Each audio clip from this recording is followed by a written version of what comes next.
وتوكل على الله وكفى بالله وكيلا. When you have a bad habit, say pornography, say adultery, extremely bad. In the case of adultery, major sin. In the case of pornography, minor sin, but it's still a sin. And I want to tell you something. When you have a bad habit of this nature, and you want to eradicate it, and you have told yourself no more, a day will come when you might slip up again, right? You might drop again, because you know what? You're a human. On that day, don't think, I blew it, that's it, now I'm back to my old ways. You're not. You're not back to your old ways. No.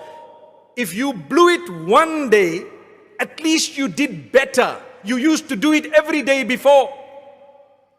Now it happened today, but you're going to turn back to Allah immediately and say, you seek forgiveness once again, and you're not going to do it again, and you stop it. So the gap between your falling would be bigger and bigger until a day will come when you will totally stop it.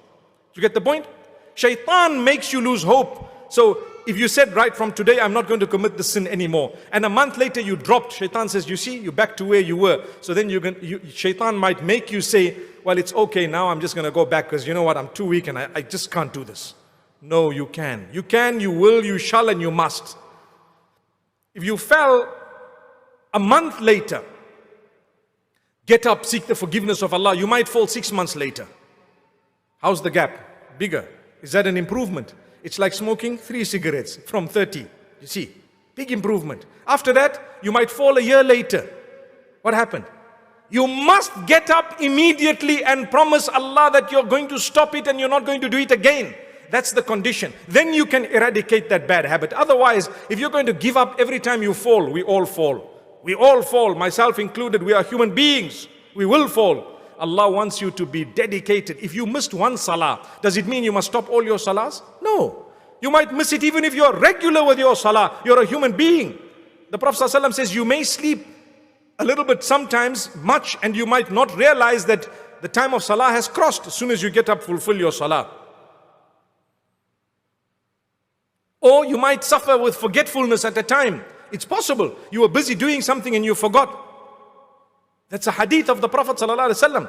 مَنْ نَامَ عَنْ صَلَاةٍ أَوْ نَسِيَهَا فَلْيُصَلِّهَا إِذَا ذَكَرَهَا. Whoever sleeps over a prayer or forgets a prayer should fulfill it or should do the qadha as soon as they remember, as soon as they can. It's a simple hadith. He didn't say that's a bad person, because you're a human. But the point I'm raising is, in the same way, when you are trying to get rid of a bad habit, you might falter somewhere down the line. Don't let that be a means of you giving up, but rather get up and continue for longer without that bad habit. In the same way that if you were to miss a salah, you won't just throw in the towel and say, no more salah for me because I missed one, but rather you will make sure you do the qadha, you seek Allah's forgiveness, you continue further, and you try your best not to miss a salah. Perhaps years will pass and you wouldn't have missed a salah. May Allah keep us all strong.